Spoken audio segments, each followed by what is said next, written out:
ഏതൊക്കെ കോഴ്സസ് ആണ് ഐബാറ്റിൽ പ്രൊവൈഡ് ചെയ്യുന്നത്? എന്താണ് അതിൻ്റെ സ്പെഷ്യാലിറ്റീസ്? 4 രീതിയിലാണ് ശരിക്കും ഐബാറ്റിൻ്റെ കോഴ്സുകൾ ഡിസൈൻ ചെയ്തിട്ടുള്ളത്. ഒന്ന് അക്കൗണ്ടൻറ്റ് ലെവൽ കോഴ്സ്. ഈ കോഴ്സിന് ബിസിനസ് അക്കൗണ്ടിങ് ആൻഡ് ടാക്സേഷൻ. ഒരാൾക്ക് ഒരു അക്കൗണ്ടൻറ്റ് ലെവൽ സ്കില്ല് മതി എന്നുണ്ടെങ്കിൽ കൊമേഴ്സ് എടുത്ത ആൾക്കും നോൺ കൊമേഴ്സ് ആയ ആളുകൾക്കും ഈ കോഴ്സ് പഠിച്ചു കഴിഞ്ഞാൽ അക്കൗണ്ടൻറ്റ് ആവാം. പിന്നെ അക്കൗണ്ട്സ് മാനേജർ ലെവൽ കോഴ്സ് ഉണ്ട്, advanced business accounting and tax section. ഈ കോഴ്സ് കുറച്ചുകൂടെ അഡ്വാൻസ്ഡ് ആയിട്ടുള്ള കാര്യങ്ങൾ, ഒരു മാനേജീരിയൽ ലെവലിലുള്ള കാര്യങ്ങൾ ഇൻക്ലൂഡ് ചെയ്താണ് ഈ 5 months കോഴ്സ് എന്ന് പറയുന്നത്.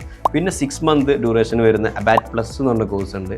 ഇതൊരു CFO ലെവൽ കോഴ്സാണ്. ഈ കോഴ്സിലാണ് ശരിക്കും ഓഡിറ്റിങ്, കോർപ്പറേറ്റ് ടാക്സ്, ഇപ്പോൾ ഇന്ത്യയിലും UAE-ലൊക്കെ ഉള്ള ഇന്ത്യയിലുള്ള ഇൻകം ടാക്സ് പോലെ UAE-ലും സൗദിയിലൊക്കെ വന്നിട്ടുള്ള tax and corporate tax, AI integrated accounts, Zoho books, ഇങ്ങനെ കുറച്ചും കൂടെ ഒരു CFO ലെവൽ കോഴ്സാണ് ഈ മൂന്നാമത്തെ അബാറ്റ് പ്ലസ് എന്ന് പറഞ്ഞ കോഴ്സ്. പിന്നുള്ളൊരു കോഴ്സാണ് ബാറ്റ് പ്രോ എന്ന് പറയുന്ന കോഴ്സ്.